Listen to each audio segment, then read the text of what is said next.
research problem, or you can restate the main objective of the study, but you have to do it in a way that underscores the importance of the study.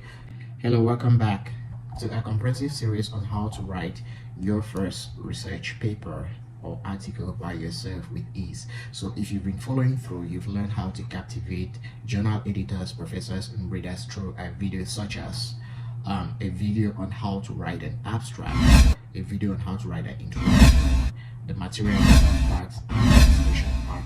However, if you haven't watched the video, I will encourage you to pause and then go back and watch those videos. And do not forget to like, subscribe, share, so that each time we upload a video, you'll be notified. Also remember to click on the notification bell. So let's dive into the final piece of the puzzle on how to write the conclusion of your research article, or why not the thesis. In this video, I'm going to guide you through the essential steps to effectively wrap up your work, that is your research paper or your thesis, leaving a lasting impression and ensuring that the journal editor is quite impressed with your work, and in a way which is very easy and less stressful.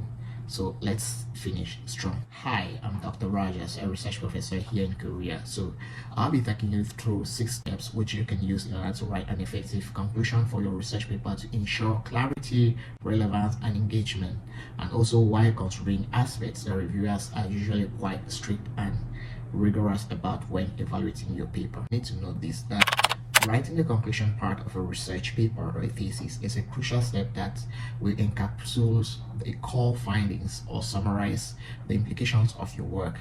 So you need to write it in a very clear, concise, and accurate way which will permit readers to understand. So the first step in writing a good conclusion is by restating the research problem, or you can restate the main objective of the study, but you have to do it in a way that underscores the importance of the study.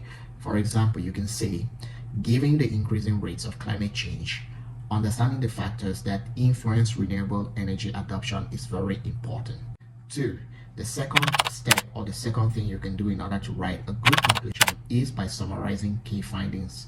You need to provide a brief summary of the key findings or the results of your research, and you need to highlight the most important data points, the results or insights that emerge from your work. For example, you can summarize by saying the study found that financial incentives and public awareness campaigns significantly boost the adoption rates of renewable energy resources, and regions with higher levels of public education on environmental issues showed a 20% increase in renewable energy. The third thing you can do, or the third step, is that you need to discuss the implications. Explain what are the implications of your findings, how do they contribute to the field, what are the practical applications or theological implications. This is where you can address the so what questions reading for your research. So for example, you can see these findings suggest that the policymakers should focus on education incentives and financial support to promote renewable energy. This approach not only supports environmental sustainability, but also helps in reducing the overall carbon footprint. The fourth step is that you have to discuss the limitations of your studies. Acknowledge any limitations of your studies, and then you show a balanced view, and a balanced view that helps set the context of the reliability and the generalization of your results. So you really need to state how is your study limited, because if another reviewer points this out without you mentioning it, it's going to definitely downplay or reduce the quality of your study. So for example, you can say, however, the study was limited to urban areas, which may not freely represent the dynamics in rural regions. This is an example.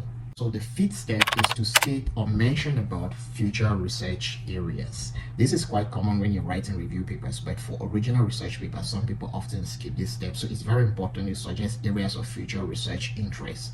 You need to identify the gaps that your study didn't cover and propose questions or directions for future research. Sixth step is that you should conclude, state your concluding remarks. Like you can end with a strong statement, strong final statement, like you could say this could be a call of action through provoking insights, or a statement that engulfs the significance of your work.